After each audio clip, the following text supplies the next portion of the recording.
Hi guys! Kumusta kayong lahat? Tara at samahan nyo muna ako ulit sa aking mini vlog. Samahan nyo lang pala ako guys kahit ayaw nyo. Charis. Sa isang linggo nga pala ay 2 to 3 times kami mag-jogging ng aking kumare. Pwedeng umaga or gabi. Basta walang lakad or pasok ang aking pamangkin ay gugora kaming dalawa. Bale, tapos na kami yan mag-jogging at saka mag-walking. Depende sa mga trip namin sa buhay kung anong gagawin namin. Madalas nga namin nadadaanan tong O-Save na to tuwing nag-jogging kami or nag-walking. Pero ngayon nga lang kami papasok para i-check kung same yung price sa Dali. Kapresyo nga at maraming 3-in-1 dito na mura. Tulad na nga lang ng choco drink na to, 6.50 lang. Pero pag Milo, 10 pesos na or 11 pesos na nga. Bumili nga lang kami ng ilang piraso ng aking kumare at susubukan namin kung masarap. Bumili na nga rin kami ng mailulutong ulam para sa pananghalian. May nadadaanan kasi kami nagtitinda ng live tilapia. Ayan nga si kuya at nagpapili lang kami ng tamang laki lang. Dito nga lang yan sa SB Road, katabi siya ng Big Brew. Kahilera siya ng Andok. Kasaway nga tong kumare ko at tinatanong pa yung nagtitinda ng isda kung may mainit sila na tubig. Naghahanap kasi kami kanina ng nagtitinda ng mainit na tubig. Balak na kasi naming timplahin yung binili naming kape kanina sa O-Save. Kaso nga lang wala naman kami mahanap kaya nagdiretso na kami ng lakad at bibili na lang kami ng ulam. Libre linis at hiwa na nga din yung tilapia dito kaya wala ka nang poproblemahin. Pag uwi mo sa bahay, magluluto ka na lang. At pinakaayaw ko din talaga na gawain ang paglilinis ng isda. Dumaan na nga rin kami dito sa 7-Eleven para magkape. Wala pa kasi kami almusal dahil pareho kaming may estudyante na pang umaga. Alas 4 pa lang ng madaling araw ay nag-aasikaso na kami ng estudyante. Kaya bago din kami talaga makagora mag-jogging ay ngarag na kami. Pero dahil na trip naming mag-jogging at mag-walking ilalaban namin. Charis. May nadaanan nga rin kami nagtitinda ng kakanin kanina kaya bumili na rin kami. Hindi naman kami concentrate sa pagpapapayat kaya kami nagja-jogging or nag-walking. Kahit naman kilos ng kilos sa bahay dahil maraming gawain, iba pa din talaga yung jogging. Masarap at magaan kasi sa pakiramdam kapag nakakapag-jogging. Ayoko kasi ng pakiramdam na konting lakad lang ay nananakit na yung mga hita at mga tuhod. Diyos mio, 30 plus pa lang kami.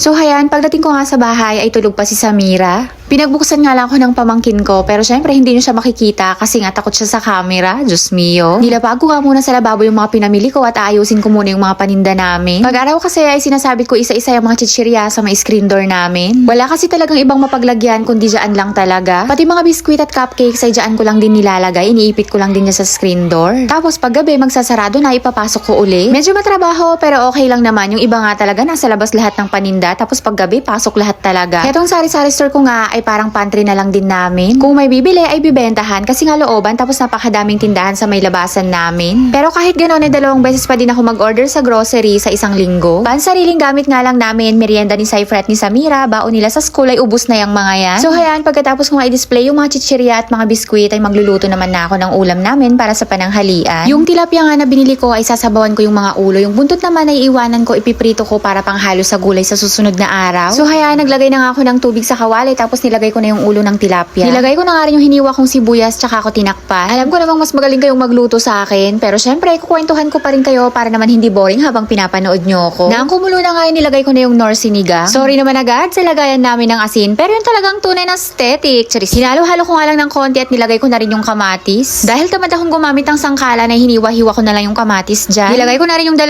siling green at yung gulay na pechay. Medyo maasim ay hindi lang pala maasim. Literal na maasim pala pag ako yung nagluluto ng sinigang. Naglagay nga rin pala ako ng luya dyan. Hindi ko na lang na-video ha. Diyos mio. Yun lang muna guys for today's video. Sana nakarating kayo hanggang dito sa dulo. At kung nagustuhan nyo tong video na to, ay pa-like and share naman. Pa-follow na din. See you sa next vlog guys. Agyamanak!